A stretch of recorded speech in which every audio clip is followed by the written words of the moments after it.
초대교회의 제목은 부활을 사십시오 라는 제목으로 말씀을 증거합니다. 오늘은 아주 감격적인 부활절입니다. 이날은 인간의 죄를 친히 담당하기 위하여 십자가에 고난을 당하시고 죽으신 지 3일 만에 다시 살아나신 예수 그리스도의 위대한 승리의 날입니다. 또한 동시에 그를 믿는 자들에게도 위대한 승리의 날이 바로 부활절입니다. 그런데 우리는 기존의 부활절처럼 기존의 부활절 지키는 것처럼 지키면 초대교회의 유산으로 내려오는 부활의 위대한 승리가 무엇인지 잘 알 수 없습니다. 기존에 지키는 게 뭘까요? 사순절 기간에 금식하고 절제했잖아요. 그리고 또 보혈기도 스크를 했죠. 그러면서 이렇게 깊이 십자가를 묵상하려고 하는 그런 마음의 태도를 가졌는데, 그동안 너무 힘들었어. 이제부터 오늘부터는 밥도 먹고 이제 내 마음대로 살 거야 라고 생각하면서 그냥 자기 마음대로 살아간다면 그것은 방종입니다. 그 사순절에 사순절의 십자가를 묵상하는 것으로 모든 것이 끝나지 않는다는 거죠. 또한 부활절을 단지 하루만 지키는 것으로 끝나면 안 돼요. 우린 그동안 부활절 하면 부활절 딱 하루 딱 지키고 기쁘다 끝 이런 식으로 지키면 우리는 초대교회의 구원의 절기를 온전히 이해하지 못한 게 돼요. 복음이 이런 것이구나를 잘 이해할 수 없게 된다는 거예요. 중요한 것은 이날로 끝나는 게 아니라 부활의 절기 이날로부터 시작되는 거예요. 이 40일 동안 부활을 묵상하면서 부활의 삶을 어떻게 사는지에 대해서 고민하며 세워지는 그런 시간을 가져야 이 십자가의 죽으심과 부활이 연결되어서 자기 안에 부활의 능력이 드러나는 거예요.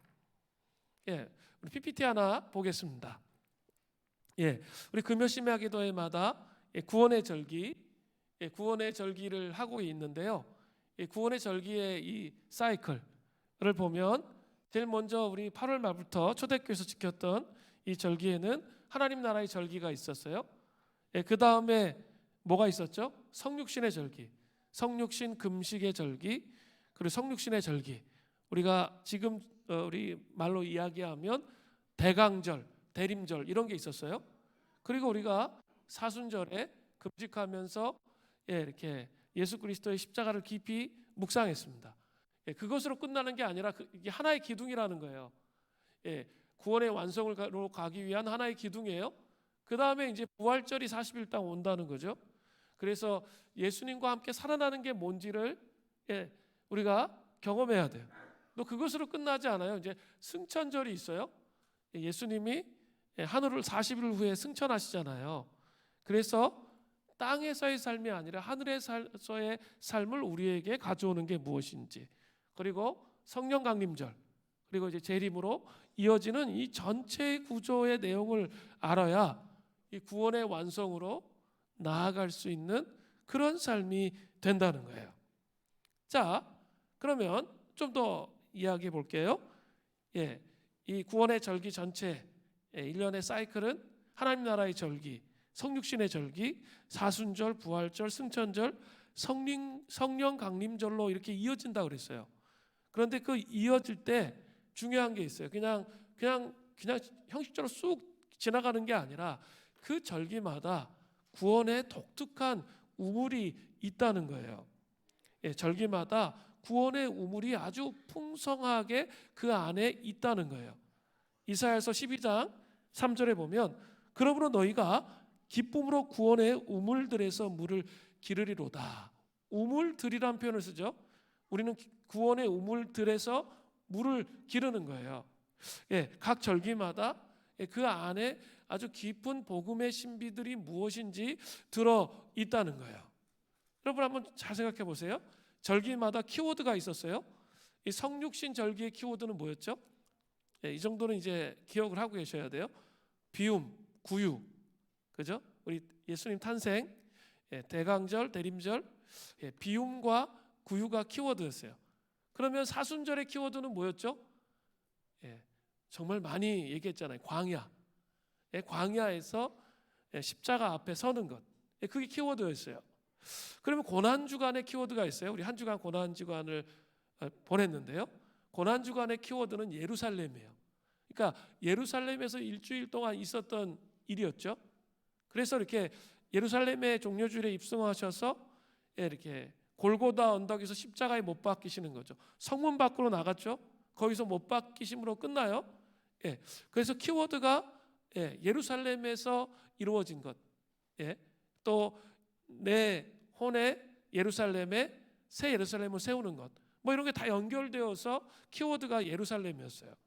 그러면 이제 부활의 절기가 아직 이제 40일 동안 이 승천절까지 이제 온다고 했는데 이 40일 동안의 키워드는 뭐냐면 하늘이에요. 하늘. 그리고 하늘 나라예요. 자, 우리 사순절 기간에 광야에서 뭐 하는 거예요? 내 영혼에 혼의 타락을 깊이 바라보면서 사랑의 사순절에 그 십자가 앞에 나를 다 맡기는 거예요. 그러면 이제 부활절이 되면 우리의 위치가 어디로 가냐면 하늘로 올리움을 받는 거예요. 하늘 나라로 올리움을 받는 거예요. 그래서 이렇게 자기의 혼의 타락에 집중하는 게 아니라 속사람 내 안에 그리스도의 형상이 세워지는 게 집중되는 거예요. 새로운 그리스도의 형상이 부활하신 주님의 능력을 통해서 내 안에 들어오는 것에 집중하는 거예요. 그렇게 지금 이게 전체적인 흐름으로 흘러간다는 거예요. 자, 그러면 이제 오늘 좀 내용으로 들어가 볼 텐데 예수님의 부활을 경험하고 살아내는 것은 대단히 중요하다는 것을 알 수 있어요. 그래서 예수님의 부활을 이제 경험하고 살아내는 것은 아주 중요해요. 신약의 서신서의 상당 부분은 그리스도인으로서 어떻게 살아야 하는지를 말하고 있어요. 그죠? 이렇게 살아라. 이런 윤리적인 삶과 어떻게 살아야 되는지에 대한 내용이 되게 많이 나와요. 근데 그것을 다른 말로 이야기한다면 부활의 삶을 살아내는 것을 의미하는 거예요. 부활의 삶을 이렇게 살라는 거예요. 그러니까 뭘 전제로 하고 있냐면 예수님의 부활을 경험하는 것을 전제로 이야기하는 거예요. 그 전제가 빠지면 어떻게 되는 거죠? 부활의 우물을 아주 풍성하게 경험하지 못하면 이것은 이렇게 살라는 말은 다 어때요? 율법주의의 무거운 틀이 되는 거예요. 그죠? 자기 힘으로 살려고 하면 그것이 아주 율법주의의 무거운 틀로 다가와서 자기를 괴롭히고 힘들게 한다는 거죠. 우리 그 지저스라는 뮤지컬 제가 말씀드렸는데 거기 보면 그 바리새인들 종교 지도자들은 계속 예수님과 이렇게 갈등이 일어나는데 율법주의의 무거운 틀로 잡고 삶을 바라보는 것이죠. 그런데 그리스도인은 그렇게 사는 게 아니에요. 부활의 우물에서 그 부활의 능력이 무엇인지를 경험했기 때문에 내가 당연히 기쁘고 즐겁고 희생적으로 그런 삶을 살아갈 수 있게 되는 거죠. 순서로 바꾸면 안 돼요. 그러니까 부활의 우물에서 경험해야 할 것이 무엇인지가 중요한다는 거죠. 부활의 우물에서 경험하는 내용이 무엇인지에 따라 부활의 삶을 살아갈 수 있다는 거예요. 유진 피터슨의 부활을 살라라는 책을 보면 이런 내용이 나와요.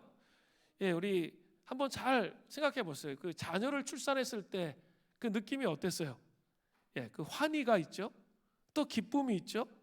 참 이게 생명에 대한 경이로움을 느끼게 됩니다.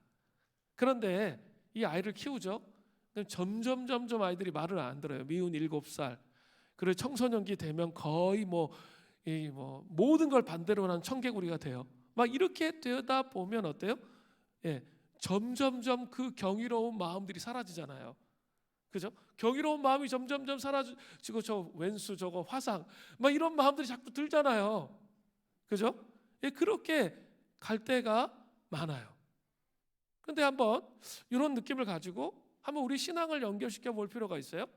그리고 유진 피터슨이 한 자매의 간증을 이 부활을 살라에 적어 놨어요. 아주 보수적이고 아주 그냥 율법주의적인 기독교 집안에서 자란 그런 자매가 있었습니다. 그런데 이제 가출을 해버린 거죠. 그리고 이제 방황하면서 그냥 살다가 18살 때 임신을 하게 됐어요. 처음에 그 임신을 했을 때는 그 아이에 대한 생명의 경이로움과 기쁨이 있었다라는 것이죠. 그러나 그런 시간이 한 달, 두 달 딱 지나니까 자기 현실의 삶, 가출해서 삶을 살아가야 되니까 그 방탕한 삶이 자기 앞에 다가오면서 절망을 하는 거죠. 다시 그 심연의 절망으로 들어가면서 알코올 중독과 마약 중독과 성 중독에 빠져서 아주 오랜 세월을 살았습니다. 그러다가 어느 날 이 텅 빈 교회 앞을 지나가다가 교회에 들어가서 주님을 만나게 되었습니다.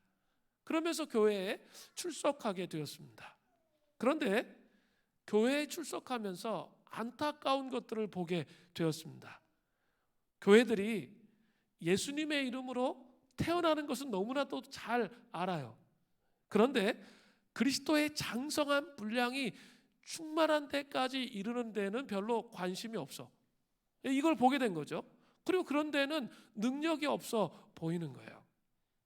그녀가 보기에는 교회는 자신이 한테 알코올과 마약과 성 중독을 사용했던 것처럼 하나님을 회피하고 현실을 회피하고 이웃을 외면하기 위해서 수많은 아이디어와 프로젝트를 사용하는 것처럼 보였습니다. 그들은 예수님을 따르는 것을 제외한 모든 종교적 행위를 하고 있다고 그녀가 느꼈어요. 자기가 회피하며 사는 것처럼 똑같이 그러고 있는 거예요, 교회가. 그들은 가장 유아적이고 사춘기적인 충동들을 만족시키면서도 예수님의 십자가를 지지 않으려고 하는 모습들이 너무나 많이 보였다는 거예요. 그래서 예수님의 십자가는 지려고 하지 않아요. 그냥 충동적이고 자기중심적이고 자기 만족을 위해서 신앙생활하는 그 모습을 너무 많이 보게 되었다는 거죠. 아이러니하게 교회 안에는 성경 공부도 많고 또 기도 모임과 많은 예배가 있었습니다. 그러나 그녀가 보기에 그것은 묽은 죽과 같은 것이죠. 그녀는 자신이 이전에 살았던 삶의 모습과 비슷한 모습으로 삶을 살아가고 있는, 다른 것에 회피되어서 삶을 살아가고 있고 십자가를 짊어지고 자기의 삶을 살아가는 것이 무엇인지, 자기를 부인하면서 삶을 살아가는 것이 무엇인지 모르는 많은 사람들의 모습을 보고 깜짝 놀랐다라는 내용이 나와요. 물론 그녀는 다시 좋은 교회와 목사님을 만나서 그리스도를 깊이 알 수 있게 되었습니다. 그러나 이러한 모습은 사실 부활의 삶을 제대로 살지 못하고 있는 교회의 모습을 아주 적나라하게 보여주고 있습니다. 참 중요해요. 이제는 부활의 삶을 살아야 되거든요. 근데 그 부활의 삶을 살기 위해서 전제 조건이 있다고 그랬죠? 부활의 우물을 경험해야 돼요. 이 부활의 우물이 얼마나 놀라운 것인지를 알아야 부활의 삶을, 그 서신서에 나와 있는 부활의 삶을 살아갈 수 있게 되는 것입니다. 자, 그렇기 때문에 오늘 중요한 것은 부활의 우물을 경험하는 거예요. 그 부활의 우물을 그럼 과연 우리는 어떻게 경험할 수 있을까요? 부활의 우물을 경험하려면 두 가지가 필요해요. 태도가. 하나는 부활의 우물에 대한 우리의 필요를 깨닫는 거예요. 정말 부활의 우물이 나한테 정말 필요하구나, 이걸 아는 거예요. 두 번째는 부활의 우물에 대한 응답이 있어야 삶을 살 수 있겠죠. 부활을 살아낼 수 있겠죠. 두 가지가 필요한 거예요. 그래서 오늘 그렇게 살펴볼 거예요. 첫 번째는 부활의 우물에 대한 우리의 필요를 깨닫는 거예요. 이것을 깨달으려면 먼저 영적인 노화 상태를 잘 인식해야 돼요. 호세아서 7장 9절에 보면 이방인들이 그의 힘을 삼켰으나 알지 못하고 백발이 무성할지라도 알지 못하는도다. 여기서 이방인들은 그냥 우리의 삶이 저기에 보면 원수마귀라고 생각해 볼 수 있고, 그의 힘을 다른 번역을 보면 풍요로움과 풍성함을 삼켜버렸대요. 이방인들이 원수마귀가 풍요로움과 풍성함을 삼켰는데 뭐예요? 타락한 북이스라엘은 어때요? 그것을 알지 못한다 표현하고 있는 거예요. 알지 못한다는 것을 두 번이나 반복하고 있어요. 이것은 이 말씀에 깊은 의미가 있는 것이죠. 이스라엘은 하나님의 사람들로서 하나님의 법과 임재의 빛을 지니고 있는 사람들이었습니다. 그들 가운데에는 선지자들이 있었습니다. 그리고 하나님의 음성이 항상 함께 하심으로 이스라엘을 늘 상기시키고 잊지 않게끔 그렇게 하셨습니다.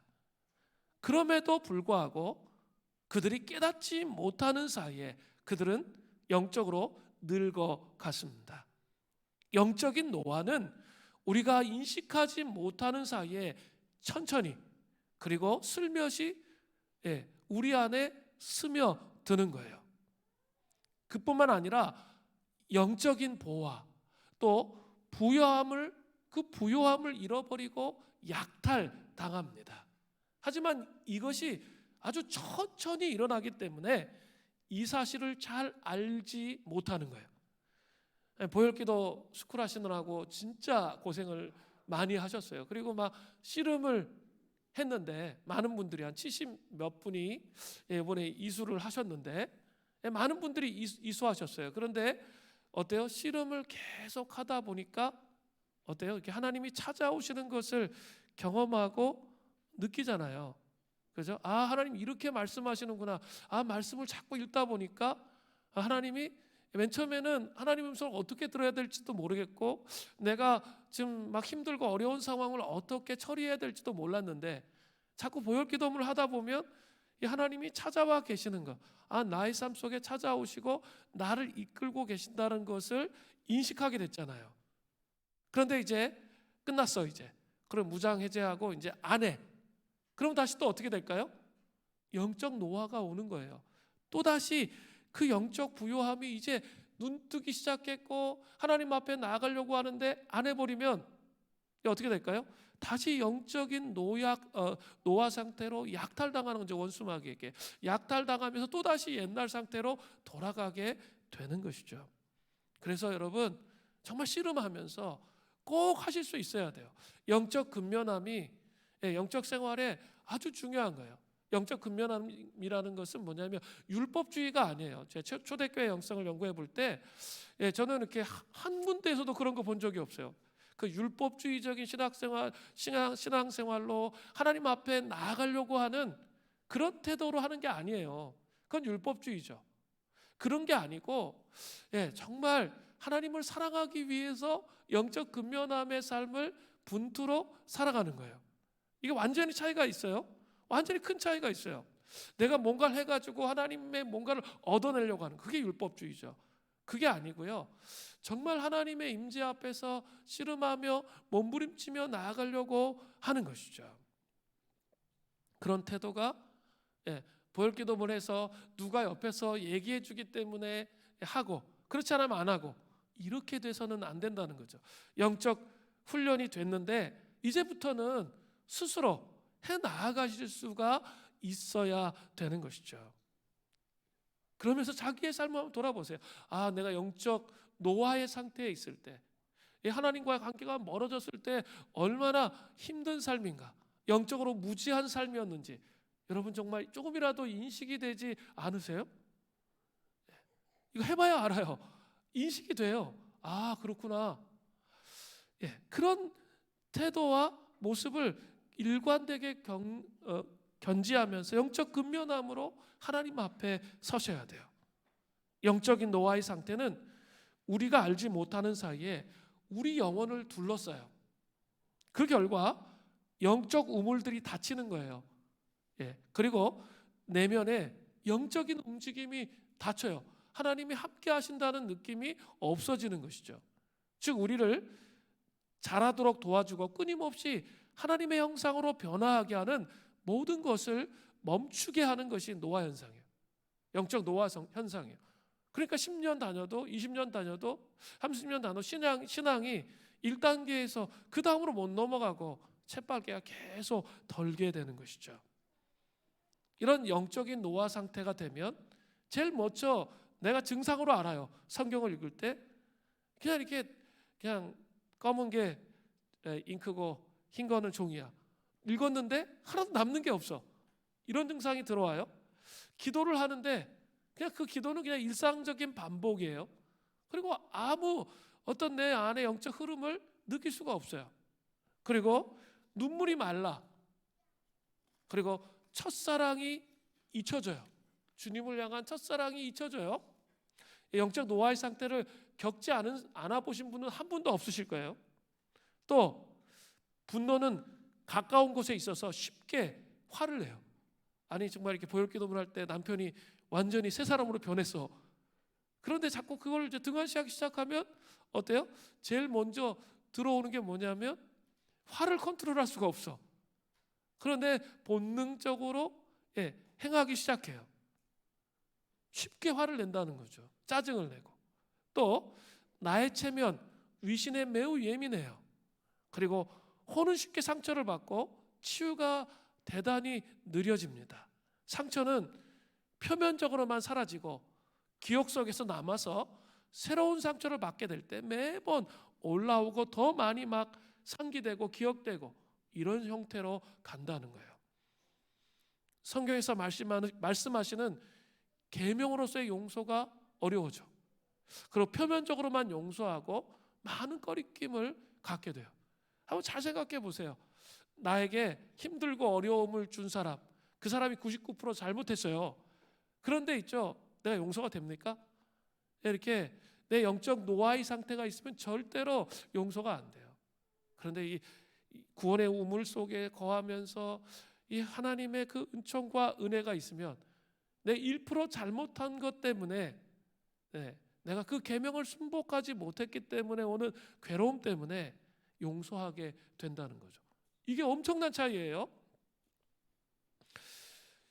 우리는 사순절 기간에 닫혀 있었던 사실 이 보혈기도와 말씀 읽고 금식하면서 여러분 정말 많은 수고를 하셨어요. 그리고 우리 이렇게 그런 삶을 살기가 너무나 우리 삶이 바쁘잖아요. 육아 때문에 또 직장 생활 속에 바쁜데 그럼에도 불구하고 닫혀 있던 구원의 우물을 열었어요. 뭐 옛사람과의 씨름을 통해서 연 거죠. 그런데 거기에 멈춰 있으면 안 되고 이제는 하늘의 능력을 경험하게 되는, 하늘을 바라보게 되는 부활의 시즌에 더 깊은 생명의 우물을 열어야 된다는 거예요. 이 40일 동안 생명의 우물을 열어야 돼요. 부활의 우물을 열어야 돼요. 그래야 깊은 변화와 온전한 회복이 가능해지는 거예요. 영적 노화는 시간이 지나가면 더욱더 심해져요. 우리의 마음은 완전히 굳어져요. 그리고 그 육체는 너무 무거워져요. 생각은 어두워지고 혼은 믿음을 갖는데 너무나 더디어집니다. 그리고 대부분 다 그냥 불신이야, 불신.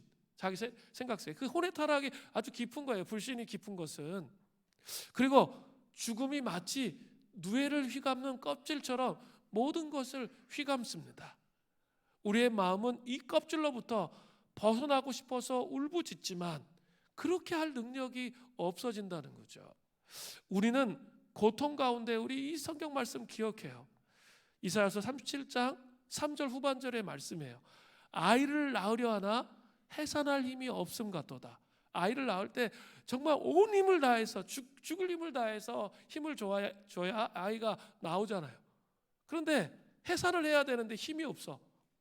그런 상태 가운데 머문다는 거죠. 한번 잘 생각해 보세요. 우리가 팬데믹을 겪으면서 우리의 예배와 우리의 신앙생활 또 우리의 소그룹 모임의 삶이 많이 무너져 있지 않으세요?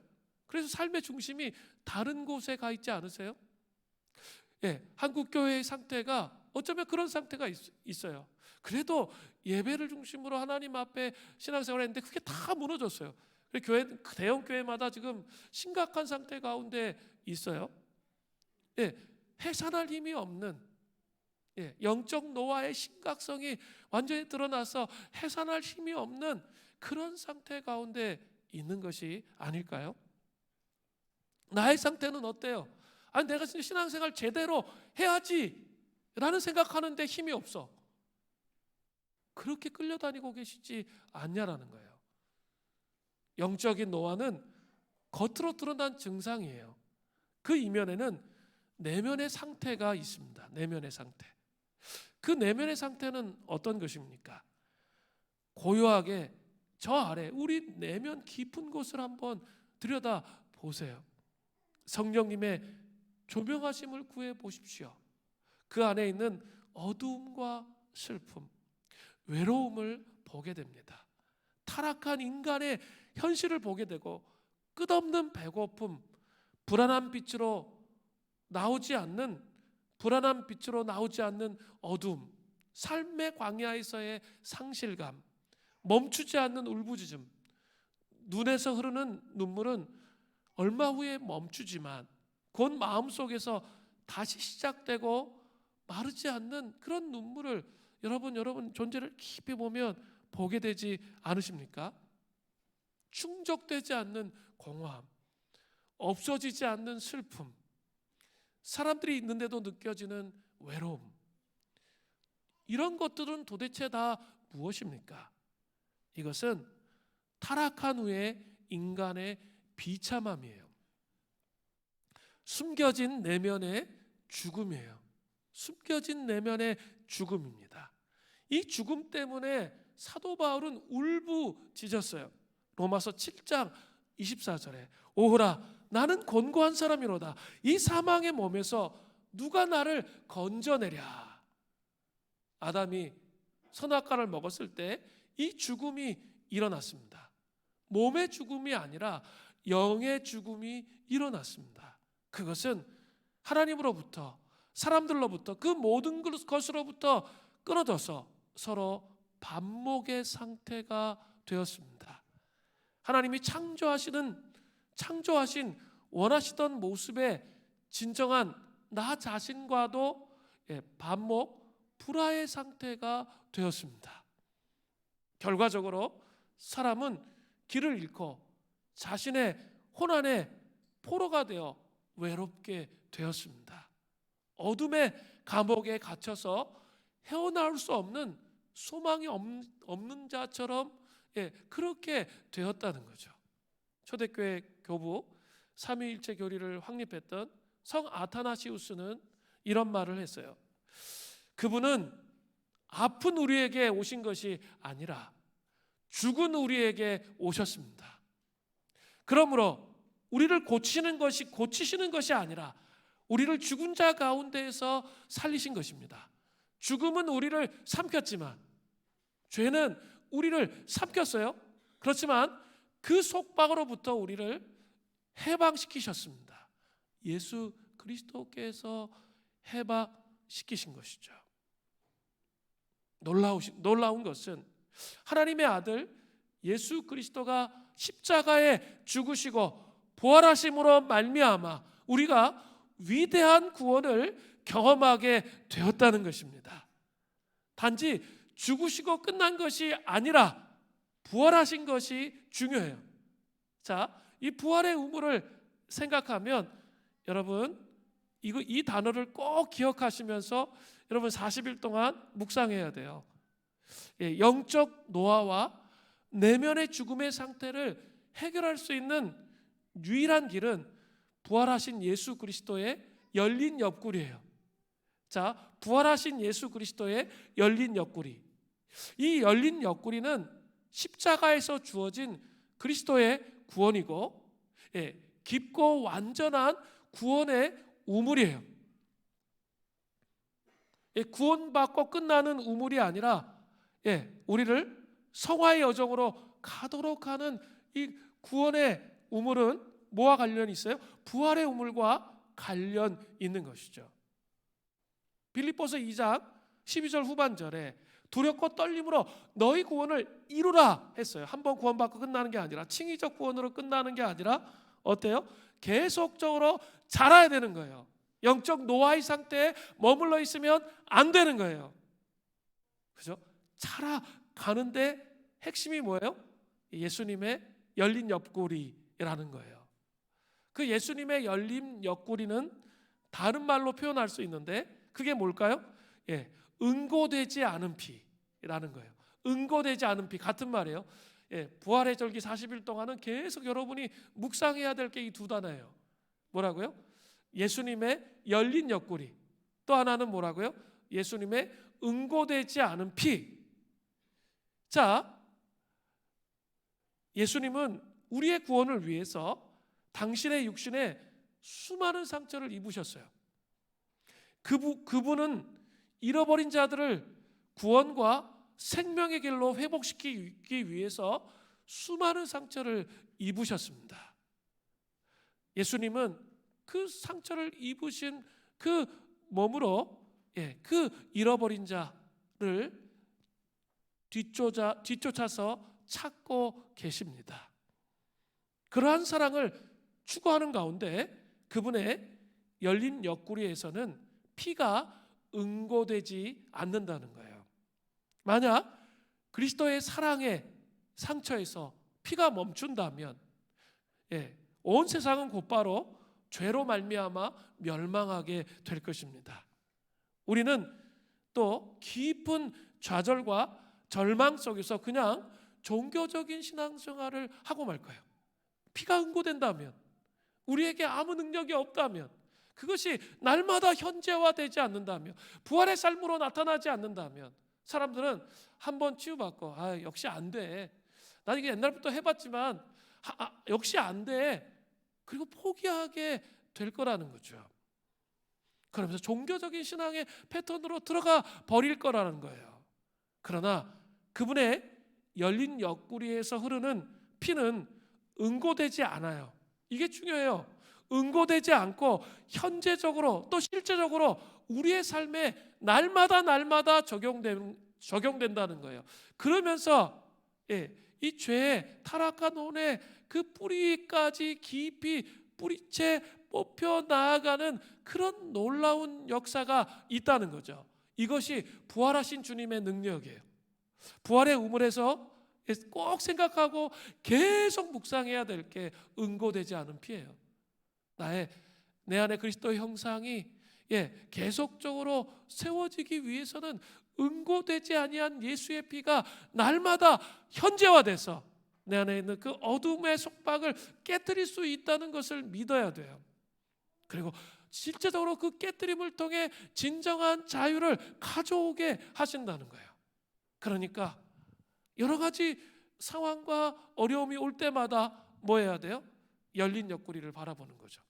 응고되지 아니한 피가 나에게 흐르는 거예요. 그럼 나에게만 흐르는 게 아니라 아직 변하지 못하고 아직도 연약하고 자기에게 중심적인 삶을 살아가는 저 사람에게도 우리의 중보와 기도를 통해 믿음을 통해 응고되지 아니한 그 예수 그리스도의 피가 그 영혼 안에 흘러 들어갈 때 그때 변화가 일어나는 것이죠. 이것이 중요해요. 자, 그러면 예수 그리스도의 열린 옆구리를 통해서 우리에게 주시는 게 뭘까요? 응고되지 않은 피를 통해서 우리에게 주시는 것. 그게 첫 번째는 바로 치유와 회복이에요. 우리 안에 있는 죄의 상처는 골마 있습니다. 이사야 선지자는 하나님의 사람들의 상처를 이렇게 표현해요. 이사야 1장 6절에 발바닥에서 머리까지 성한 곳이 없이 상한 것과 터진 것과 새로 맞은 흔적뿐이거늘 그들이 그것을 짜며 싸매며 기름으로 부드럽게 함을 받지 못하였도다. 하나님의 백성들이 뭐예요? 발바닥에서 머리까지 성한 것이 없이 상한 것과 터진 것과 새로 맞은 흔적밖에 없다는 거예요. 그죠? 그런 상태에 있습니다. 그러나 예수님의 열린 옆구리 생각하라 그랬죠? 계속 머릿속에 생각하셔야 돼요. 응고되지 않은 피는 우리가 하나님께서 세상을 창조하실 때 가지고 있었던 잃어버린 것들을 치유하심을 통해 회복시켜 주십니다. 이것은 우리가 잃어버린 소중한 영적인 것들을 회복하는 것을 의미하는 거예요. 그러니까 쉽게 얘기하면 우리가 예수 그리스도 앞에 나아가면 치유와 회복이 일어나요. 근데 그것으로 끝나지 않아요. 뭐로 가는 거죠? 하나님이 우리를 창조하셨을 때 아름다운 속성과 성품을 발견하게 되고 세워지는 거예요. 이게 사람마다 다 다르겠죠. 장점과 장점이 다 달라요. 하나님 창조하실 때마다 사람마다 다 다르게 창조하셨단 말이에요. 그것이 드러난다는 거예요. 그런데 이렇게 율법주의에 갇혀 있으면 진짜 자기가 누군지 몰라요. 그리고 계속 앉아서 판단과 정죄와 비난하다 이제 끝나는 거예요. 그리고 자기도 우울해요. 그리고 힘들어요. 왜냐하면 판단하고 비난하는 게 진짜 자기일까요? 아니에요. 혼의 타락이에요. 어둠이에요. 그게 벗겨지면, 그 율법적 틀이 벗겨지면 자기가 어떤 사람인지 인식이 돼요. 나는 이렇게 우울하고 찌질한 그런 사람이 아니라 나는 이렇게 밝고 긍정적이면서 사람을 따뜻하게 사랑하는 하나님께서 그런 DNA를 내 구원의 씨앗에, 생명의 씨앗에 허락해 주셨구나. 그런 아름다운 모습으로 회복해야지. 이런 게 나온다는 거예요. 사람마다 다 달라요.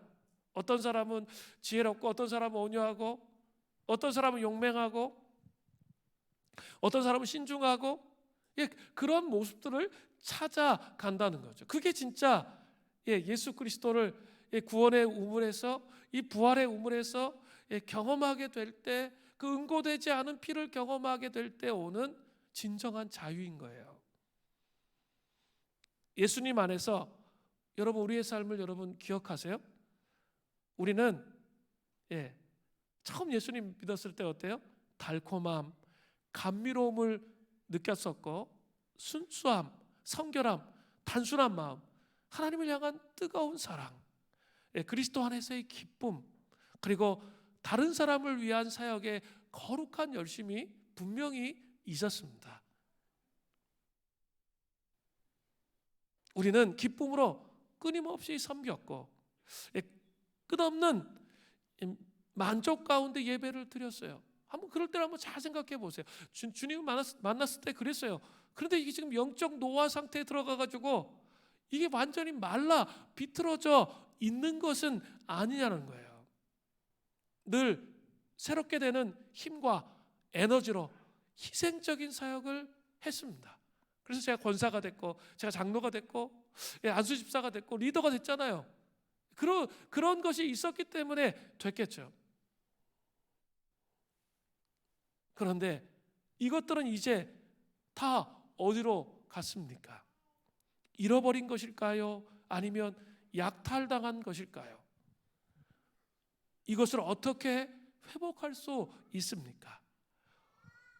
오랜 세월의 여정, 원수의 유혹과 길 가운데 놓여진 장애물들로 인해 우리는 많은 것을 잃었어요. 영적 노화의 상태 속에 계속 삶을 살아가고 있었다라는 것이죠. 표면만 정결하게 하는 것이 아니라 깊은 내면을 정결하게 하도록 예수님의 열린 옆구리, 응고되지 않은 피로 나아가야 돼요. 죄의 상처를 치유하기 위해서만이 아니라 그것의 흉터와 그 영향력을 없애기 위해서 열린 옆구리로 나아가야 되는 거예요. 그러니까 상처 치유 끝이 아니에요. 그 흉터와 영향력까지 완전히 벗겨지도록 그 열린 옆구리가 한다는 거예요. 그래서 하나님이 창조하신 아름다운 모습으로 우리의 삶이 바뀌는 거예요. 그러면 이 땅에 살면서 저는 상처가 너무 많은데, 상처가 많은 사람들은 그런 아름다운 삶을 못 살게 해요. 그렇지 않다는 거예요. 정말 열린 옆구리로 나아가면 하나님께서 주신 그 놀라운 본성을 회복하면서 그 아름다운 삶을 회복하는 거예요. 그 흉터와 영향력을 없애버릴 수가 있다는 거죠. 그게 열린 옆구리라는 거예요. 우리가 가졌던 것들을 회복하고 그 이상으로 더 받도록 나아가야 되는 거예요. 그러니까 지금 멈추면 안 된다는 거예요. 또 이 20일을 달려가야 돼요. 정교인 수련 때까지 이 20일을 같이 달려가면서 그 은총이 우리에게 정말 각인되어서 우리 속사람이 내 안에 그리스도의 형상이 변화되는 것을 경험해야 돼요. 사랑하는 성도 여러분, 은혜로 항상 강건하게 되도록 열린 옆구리로 나아가야 돼요. 우리를 향해 다가오는 수많은 시련과 고난으로부터 도망가지 말고 깨어서 우직하게 말씀을 보시고요, 기도하고 순종하고 사랑하는 씨름의 자리로 나아가야 되는 거예요. 그렇게 될 때 이 모든 것이 우리를 열린 옆구리로 인도하는 거예요. 더 이제 끝났으니까 내 맘대로 사는 게 아니라 더 임재의 공간으로 나오셔야 돼요. 그래서 그 공간 안에서 열린 옆구리를 추구하고 그 응고되지 않은 피가 내 영혼을 적시도록 그렇게 씨름을 하셔야 되는 거예요. 그래야 내 안에 그리스도의 형상이 나타나는 거예요. 혼의 타락으로 끝나는 게 아니라 내 안에 그리스도의 형상이 나타나야 돼요. 그래야 우리 혼이 새롭게 될 수 있습니다. 황폐해진 혼의 도시가 새 예루살렘 성이 될 수가 있는 거예요. 오르락 내리락하는 요동함을 멈추게 되고요, 정체된 부진함도 멈추게 되며 사단의 지배권도 부서지게 되는 거예요. 그렇게 함으로써 우리가 온전히 하나님 앞에 복종하게 되면 하나님은 우리 안에서 영광을 받으시는 거예요. 두 번째로 예수 그리스도의 열린 옆구리, 응고되지 않은 피에서 얻을 수 있는 두 번째는 고난의 교제로 함께 나아갈 수 있게 돼요. 이게 되게 중요한데, 일반적으로 우리는 우리의 고난을 어떻게 그리스도의 고난의 교제로 변화시키는지 잘 몰라요. 제가 아주 중요한 말을 했어요. 우리의 고난을 어떻게 그리스도의 고난의 교제로 변형시켜야 되는지 잘 모른다고요. 그렇기 때문에 고난을 두려워합니다. 우리는 그리스도 그분께서 십자가와 부활에서 이룬 이 고난의 변화의 신비를 이해하지 못하고 있기 때문에 고난이 오면 매우 힘들어하고 두려워하는 거죠. 그런데 사도 바울을 한번 보세요. 그는 감옥에 갇히는 고난 가운데 있었어요. 그런데 이 십자가의 죽음과 부활의 신비가 무엇인지 정확한 이해를 하고 있었어요. 그래서 그가 빌립보서 3장 10절에 이런 고백을 합니다. 이렇게 고백해요. 내가 그리스도와 그의 부활의 권능과 그 고난에 참여함을 알고자 하여 그의 죽으심을 본받아. 너무나 심오한 고백을 해요. 내가 그리스도와 그 부활의 권능과 그 고난에 참여함을 알고자 해요. 자, 부활의 권능이에요. 그리고 그 고난에 참여함을 알고자 해서 나는 그의 죽으심을 본받는다. 사도 바울은 이렇게 고백하고 있어요. 자기의 고난을 예수 그리스도의 고난의 교제로 변화시키고 있다는 거죠.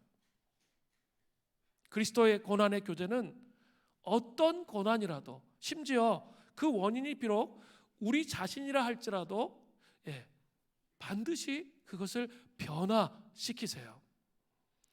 이것은 그분의 사랑과 구원의 신비인 거예요. 그래서 사랑의 사순절이 되는 거예요. 사랑의 십자가가 되는 거예요. 고난을 변화시키신다는 거예요.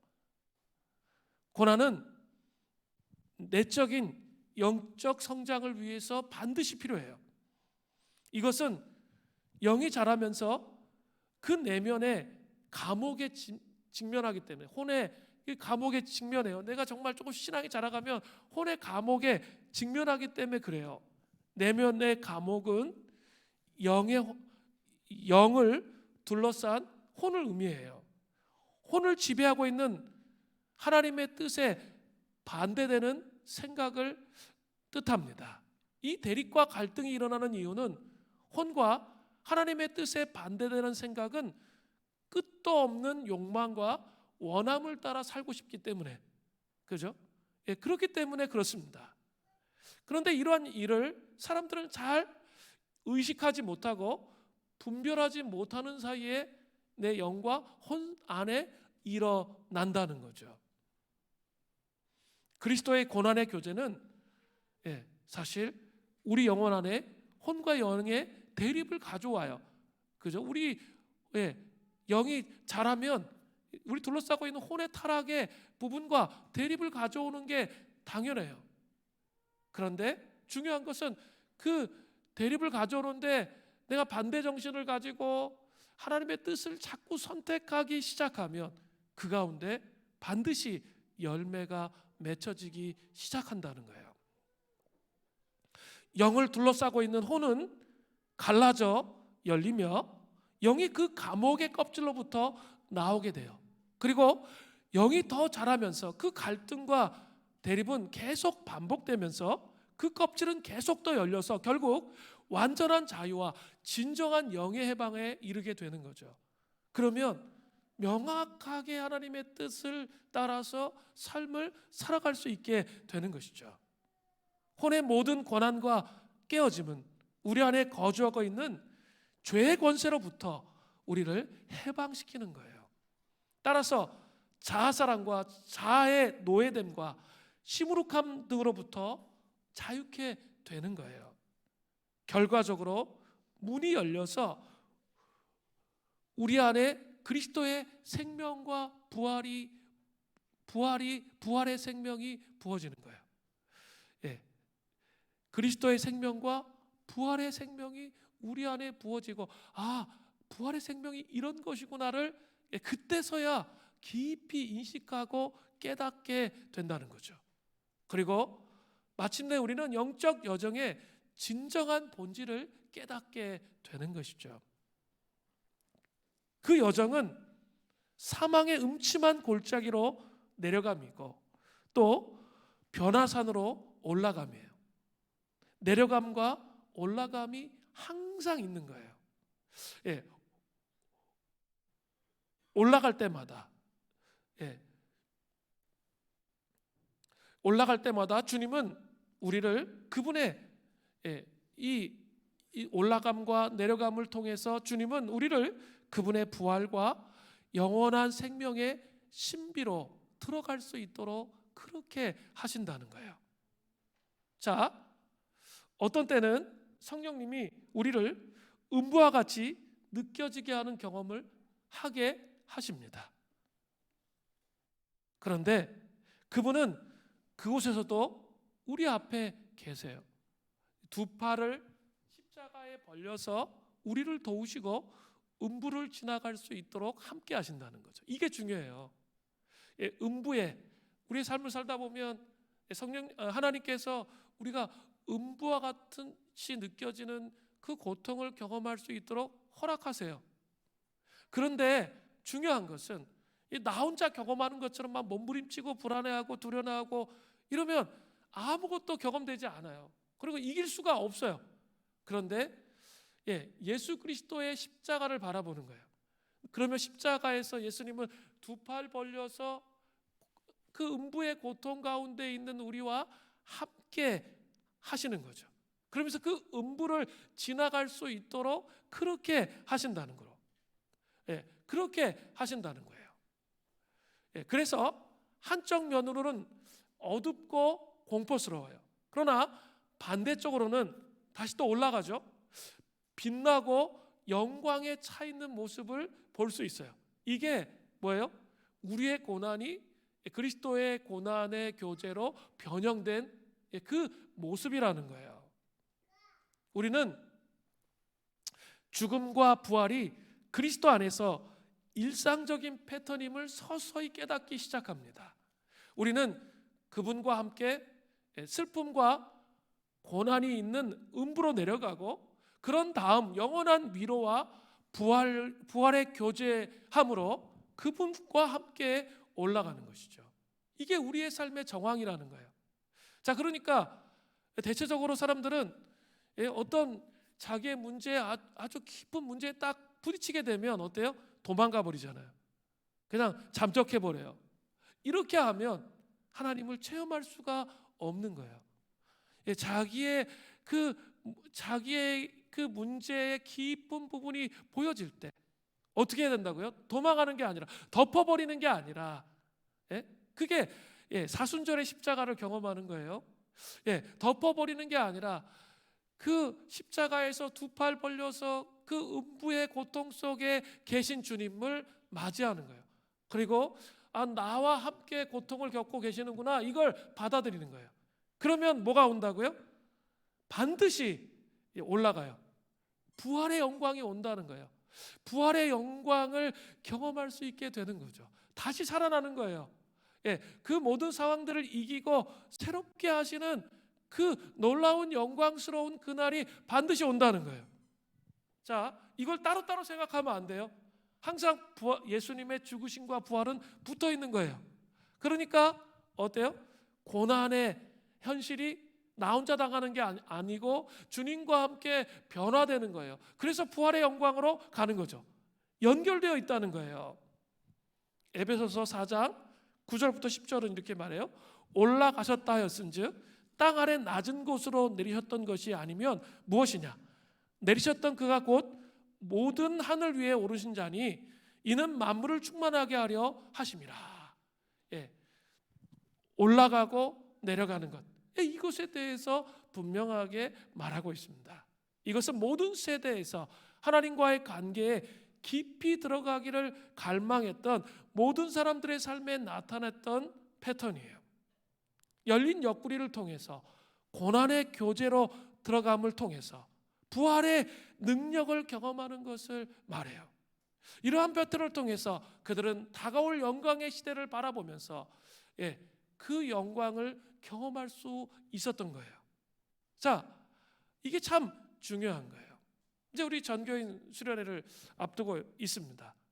그런데 한번 잘 생각해 보세요. 이렇게 우리 또 육아하고 막 이러고 있으면 정말 귀찮잖아요. 뭐 가가지고 뭐 시설이 뭐 녹록지도 않은데 애 데리고 와가지고 애랑 같이 있는 게 무슨 의미가 있을까? 막 그런 생각이 들면서 가기 싫잖아요. 맨 처음에 그런 생각이 자기 혼 안에 들어와요. 그죠? 본성적으로 하고 싶은 마음들이 들어온다는 거죠. 그게 당연해요. 그런 이유, 수련회를 가지 않아야 될 이유가 한 99가지 정도 돼요. 그런데 하나님은 그 마음을 깨뜨리고 하나님을 추구하는 일에 먼저 우선순위를 두라고 그렇게 말씀하실 수가 있어요. 그럴 때 그 우선순위를 한번 더 보세요. 그럼 어떤 일이 일어나죠? 맨 처음에 수련회 가면 저항이 일어나죠. 괜히 왔어. 막 이렇게 하지만 수련회 가서 점점 은혜 앞에 들어가면 어떻게 하죠? 야, 그래도 지지고 볶고 해도 수련회 와서 지지고 볶고 한 게 너무 잘했다, 이런 생각이 들어요. 그래서 그 하나님의 은혜를 경험했다는 거죠. 그 하나님의 은혜를 경험했기 때문에 그런 생각이 들어오는 거예요. 그러면서 내가 그리스도 앞에 나아가는 게 이런 거구나 라는 걸 알게 되는 거죠. 그러니까 자기의 감정대로 하는 것이 아니라 하나님이 원하시는 것이 무엇인지를 인식하고 그 길을 찾는 거예요. 그죠? 그럴 때 반드시 이렇게 뭐예요? 죽음, 십자가의 죽음, 고통이 있는 거예요.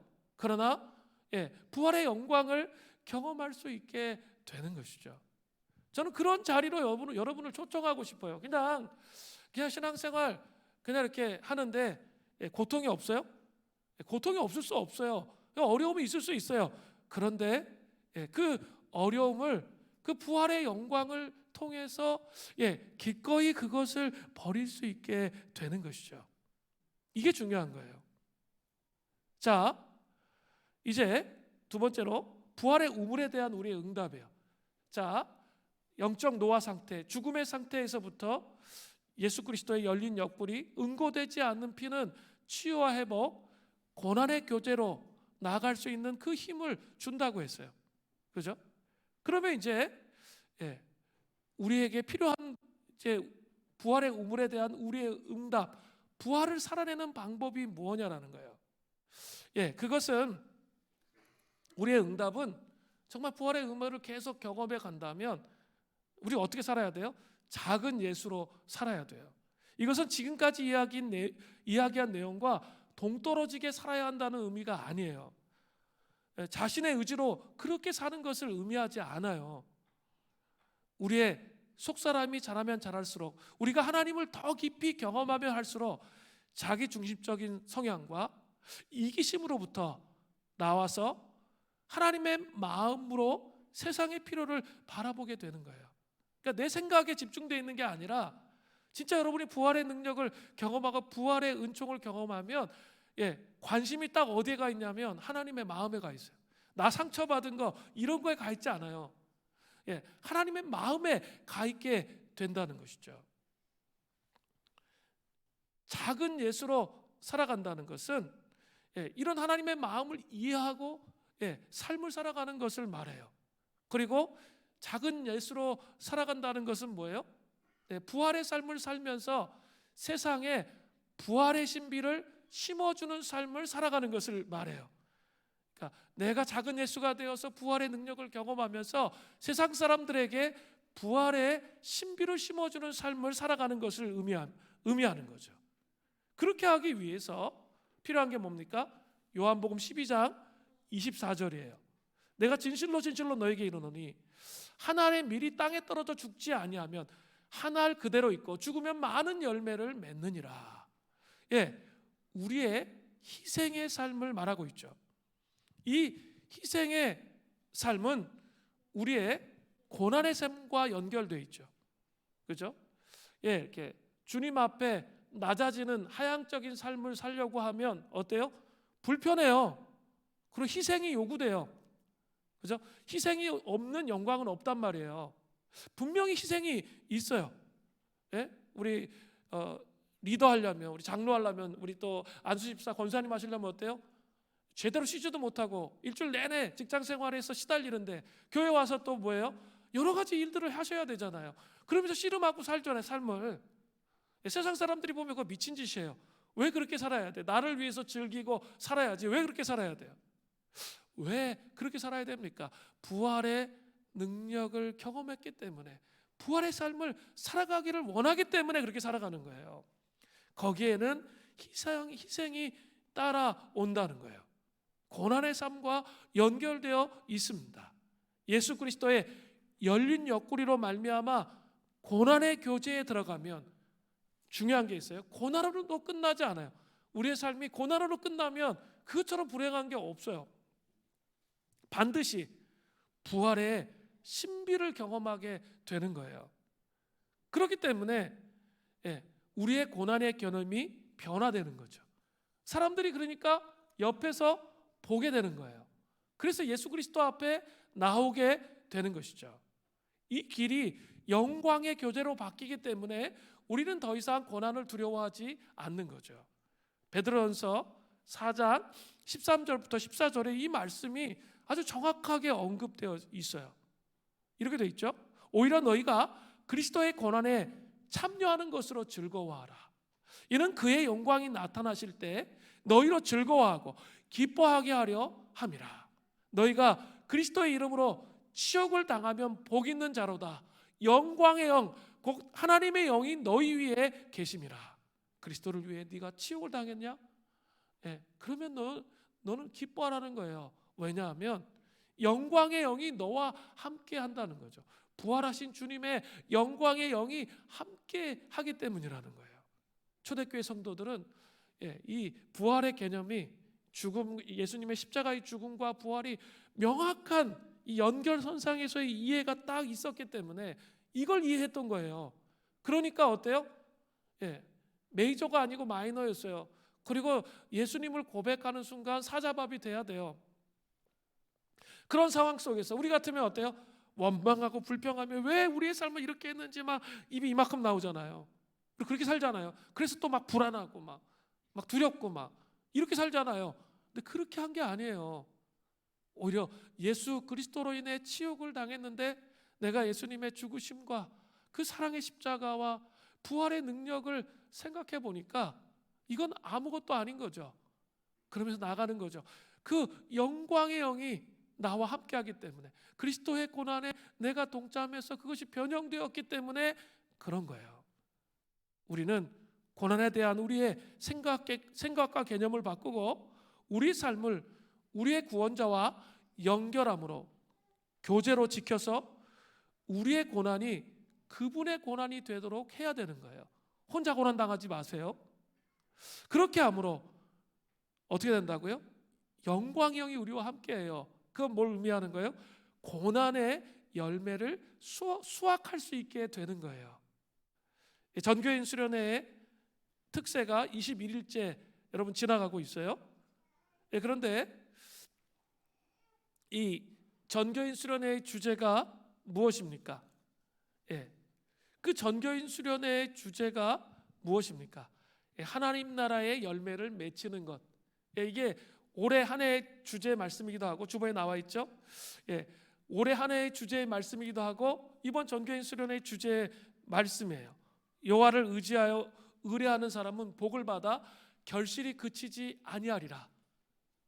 결실이 그치지 아니하는 것이 복을 받아서 결실이 그치지 않는 공동체, 개인이 되는 게 이번 전교인 수련회의 목표예요.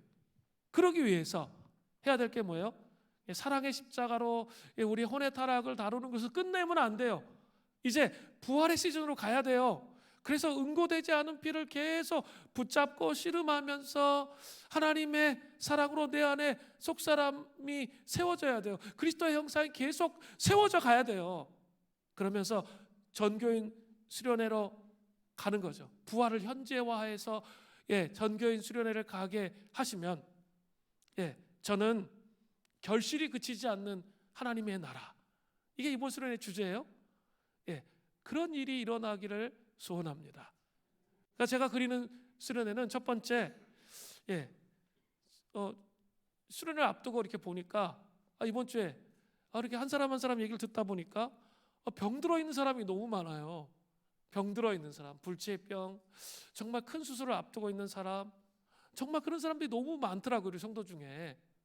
저는 이 결실이 그치지 않는 하나님 나라를 생각할 때 먼저 이런 부분에 하나님이 정말 깊은 치유의 강선을 허락해 주셔서 육체적 치유와 회복이 일어나서 영혼들이 정말 회복되었으면 좋겠다. 그게 첫 번째로 제 마음속에 다가왔어요. 그 결실이 있기를 정말 바라요. 두 번째는 혼의 타락을 지금 계속 씨름하고 있잖아요. 혼의 타락을 자꾸 벗겨내면 벗겨낼수록 어때요? 깊은 하나님의 임재가 오고 있거든요. 하나님의 음성이 들리고 있거든요. 그죠? 한 사람 한 사람이 그러고 있는데 그것이 더 벗겨져서 한 사람 한 사람 하나님의 음성을 들을 수 있었으면 좋겠어요. 그리고 그 목표는 뭐죠? 예수님과 인격적인 만남, 주님과 동행하는 삶을 살아가는 사람으로 우리가 세워졌으면 좋겠어요.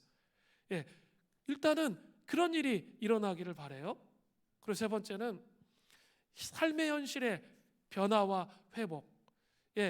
이 고통의 한복판에 계신 분들이 많아요. 생활고로 인해서, 또 관계로 인해서. 제가 알아요. 지금 저도 많이 상담하고 있는데 고통의 한복판에 서 계신 분들이 계세요. 그런데 이제 제가 가르치고 또 공동체 얘기하기 때문에 그 안에서 어떻게든지 버텨보려고 씨름하시는 분들이 제가 많은 거 알고 있어요. 정말 귀하셔요. 그렇게 씨름해야 돼요. 그런데 씨름으로만 끝나지 않았으면 좋겠어요. 저는 정말 그 인생의 매듭들이 좀 풀어졌으면 좋겠어요. 그 비즈니스에 하나님이 좀 문을 열어주셨으면 좋겠어요. 그리고 인생의 관계의 매듭이 풀어져서 회복돼서 결실이 그치지 아니하는 하나님 나라에 함께 들어갔으면 좋겠어요. 시즌이 바뀌어야 된다고 제가 계속 말하잖아요. 함께 그 시즌으로 가는 은혜가 있기를 정말 바라요. 고난의 한복판에서 예수님의 두 팔 벌리신 그 십자가를 자꾸 묵상하시면서 붙잡으세요. 그리고 응고되지 않은 피를 자꾸 묵상하면서 하나님 이 시즌을, 이 문을 주님 열어주시고 바꿔주시고 회복해 주십시오. 그게 결실이 그치지 아니하는 하나님 나라가 여러분을 통해서 이루어지는 거죠. 그냥 돈 벌고 먹고 사는 문제에 막 연민하지 마시고 내가 정말 하나님 나라를 위해서 결실이 그치지 않는 삶을 살기를 원하는, 내적으로 외적으로 저는 그런 일이 일어나기를 원합니다. 그리고 십자가를 통과해서 부활의 능력을 통해 이 공동체가 더 깊이 사랑의 영으로 하나 됐으면 좋겠어요. 연약하고 불쌍한 자들 붙잡아주고 일으켜 세우고 자기의 욕심을 버리고 희생적인 삶을 통해서 하나로 연합돼서 하나님 나라를 더 깊이 세워갔으면 좋겠습니다. 예수님의 생명의, 부활의 생명의 능력이, 생명이라는 단어가 다르게 다가오기를 바라요. 생명의 능력이 흘러넘쳐서 서로 하나로 연합돼서 하나님의 나라의 일들을 감당하기를 원합니다. 무엇보다 이제 성령 강림절이 오잖아요. 부활의 절기를 지나서 성령 강림절이 와요. 저는 성령님을 왜 받아야 돼요? 정말 이 부활의 생명을 다른 사람들에게 함께 나눠줬으면 좋겠어요. 내가 어떻게 회복되었는지, 이 십자가의 죽음과 부활을 통해서 내가 어떤 회복을 경험했는지, 여러분 그것을 나누는 게 전도예요. 전도 어렵지 않아요. 나는 이런 변화가 있어서 예수님으로 인해서, 그래서 나는 부인할 수가 없어요. 그것을 나누는 거예요. 그런 은혜가 있었으면 좋겠어요. 다음 세대 우리 아이들을 정말 거룩하게 세우는 그런 은혜가 있었으면 좋겠어요. 선교적 공동체로 난민사역과 지역사회와 탈북민 사역들이 어떻게 확장되고 어떻게 세워지는지 함께 고민하고 씨름했으면 좋겠어요. 그럼을 통해 우리를 통해서, 우리 개인을 통해서, 또 우리 전체를 통해서, 이스라엘을 통해서 결실이 그치지 아니하는 하나님 나라, 그게 저희 목표예요. 그냥 여러분 그냥 회복하고 끝나는 게 아니고, 삶의 정황은 바뀌지 않았잖아요. 삶의 정황이 바뀌고 하나님 나라의 결실이 끊어지지 않는 공동체가 되기를 바랍니다. 우리의 지금까지의 문제는 고난이 올 때 원망과 불평함으로 나아가므로 그리스도와 연합하기보다는 그분으로부터 분리되었습니다. 믿음을 더 크게 하기보다는 믿음의 위기의 원인이 되었습니다. 부활의 우물로부터 잘려나가지 않도록 오히려 우물이 우리를 위해 우리 가운데 흘러들어올 수 있도록 해야 된다는 거예요. 그렇게 될 때 우리를 통해 세상에 정말 부활의 신비를 나눌 수 있어요. 예수님이 정말 생명이세요. 예수님이 정말 저의 전부입니다. 예수님만이 희망이십니다 라고 말할 수 있는 거예요.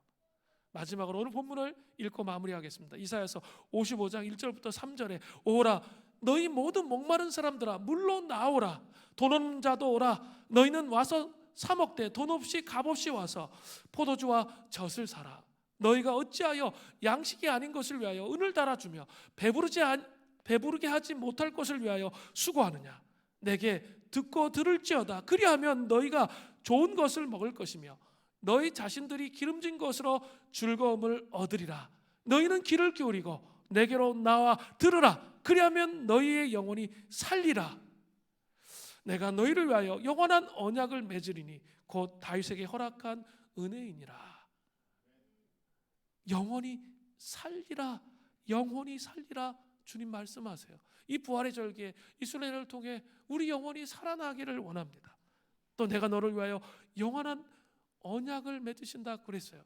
다윗에게 허락한 은혜가, 예수 그리스도의 십자가로 말미암는 은혜가 우리의 삶에 넘쳐서 결실하여 열매가 끊어지지 아니하는 은총이 이 부활의 절기의 시작에 우리에게 있기를 간절히 바랍니다.